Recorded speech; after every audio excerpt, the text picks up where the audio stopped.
All right, guys, welcome back to another review of Tales. This is review 2 of season 2. And this week's episode, we had the Migos Slippery. So we start the show off with the ice cream man in the neighborhood going through and delivering everything but ice cream, which was funny because we have an ice cream man in my neighborhood. And I know he ain't delivering no ice cream because ain't no kids going to the ice cream truck no more. But besides the point. So he's delivering packages and things to people in the neighborhood. So anyways, they're being watched in the neighborhood. This guy is delivering this ice cream, and it's not ice cream, it's drugs. So they're being watched by the FBI. So we get past that and we see some guys in the studio. The group is called B&B Block Money Boys. They're making music, and then one of their little producer guys is talking to some guy named Woody. Okay, just remember these names, okay? So here comes the ice cream truck, dropping off the money, dropping off with the product and everything, and we move on from there. So we fast forward to a week later where the ice cream truck is dropping off ice cream again, and now their place gets raided. So they're in there, counting the money, doing whatever, and then it all blows up. The police comes in, and guess who's leading the pack? Charles Harris, which if you know him from maybe The Practice, which that may be too old for some of y'all, and he was on Diary of a Mad Black Woman, which I'm still not okay with him from way back then. So on this one, his name is McBride, and he has a partner named Cooper.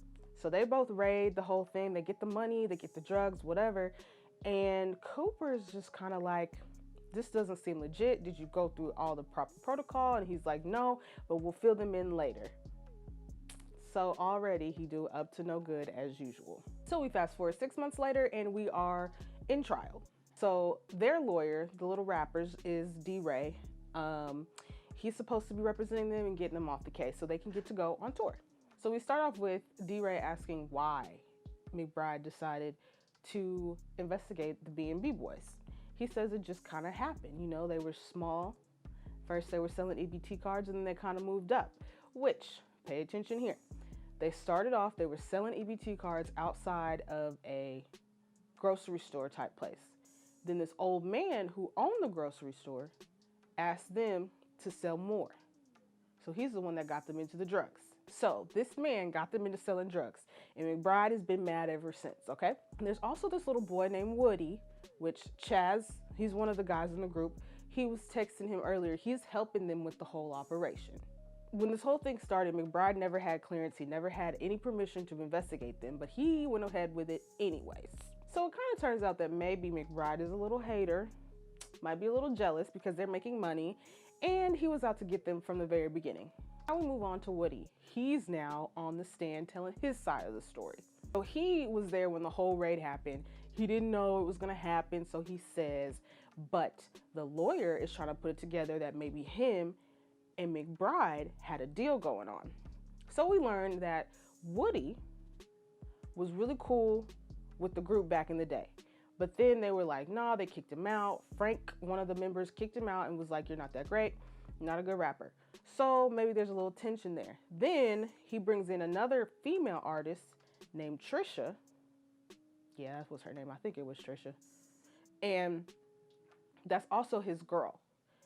Then we find out that not only did he bring her in, but then they kind of took credit for her and that she left him as soon as she signed a deal. So to me, I was like, Woody got to have something to do with this. Something is going on. I don't know what, but he got something to do with it. So of course, McBride gets in his ear and he's like, hey man, they stole your girl, they stole your artist. We can get back at them and we can get this money. So now it's kind of like, is it him? Did he set up the whole thing? We still don't know. Nobody really knows what's going on yet. We also find out that the surveillance footage at the little place where they was dropping off the money and the drugs, all of a sudden has been deleted up until the raid. What happened? What happened to the footage? Did Woody delete it? Did McBride delete it? Nobody knows. Now, Woody, of course, swears up and down he didn't know. This was not his plan. He ain't never been a part of this. But I don't know. Seems kind of fishy. So now we got to question the partner, Cooper. Now just pay attention because this is going to get really, really twisted. Okay. So Cooper says that, they asking her why. Why would McBride do this? Why would he harass him? Whatever. And she's like, I don't know. It's not really my thing. He did introduce me to his niece. Okay, his niece. And she was struggling. She needed money. And that's why he was, kind of jealous. And so that's what we thinking. That's why he was jealous. So now he has motive to rob these guys who are making money off of drugs. But the whole time Cooper is not buying it, and she's like, so you just brought me here into your drama? So she's smart, she know what he's doing, but there's still more to come. So then we still talking to Cooper, we still trying to figure out what happens. So this is where it gets really, really interesting. McBride and Cooper are in the car, and McBride is waiting to talk to his connect, right?